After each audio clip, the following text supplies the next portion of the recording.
Thank you. 2 years ago, I stood on the TED stage in Arusha, Tanzania. I spoke very briefly about one of my proudest creations.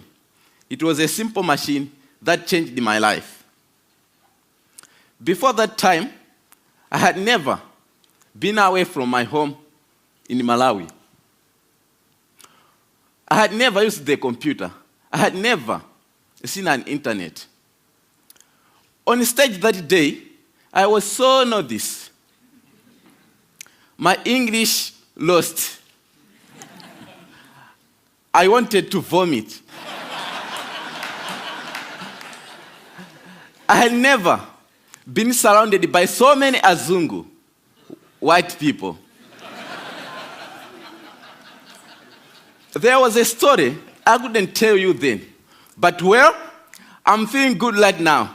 I'd like to share that story today. We are 7 children in my family, all sisters excepting me. This is me with my dad when I was a little boy. Before I discovered the wonders of science, I was just a simple farmer in a country of poor farmers.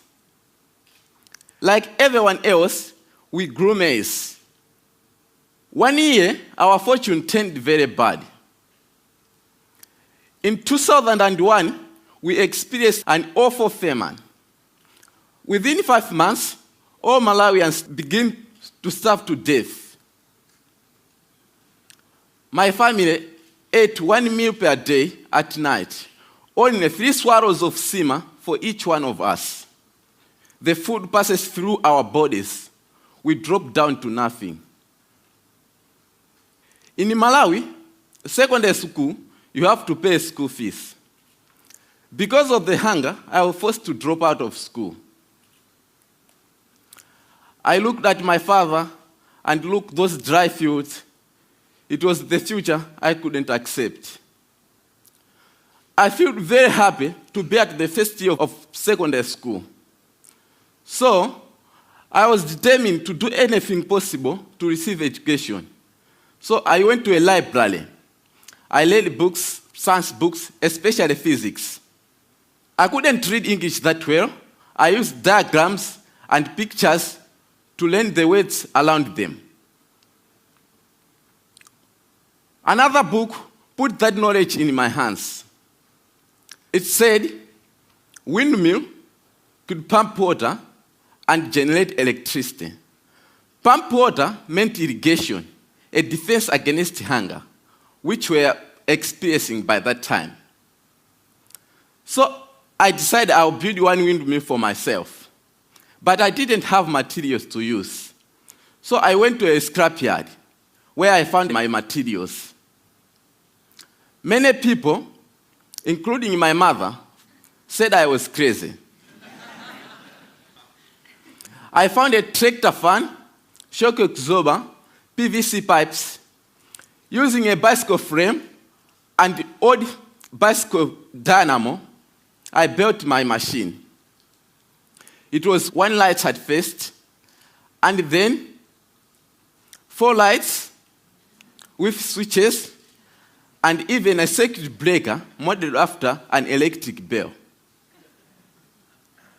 Another machine pumps water for irrigation. Queues of people start lining up at my house to charge their mobile phone. I could not get rid of them. And the reporters came too, which led to bloggers, and which led to a call from something called TED. I had never seen an aeroplane before. I had never slept in a hotel. So, on stage that day in Arusha, my English lost. I said something like, I tried and I made it. So I would like to say something to all the people out there, like me, to the Africans and the poor who are struggling with your dreams. God bless. Maybe one day you will watch this on the internet. I said to you, Trust yourself and believe. Whatever happens, don't give it up. Thank you.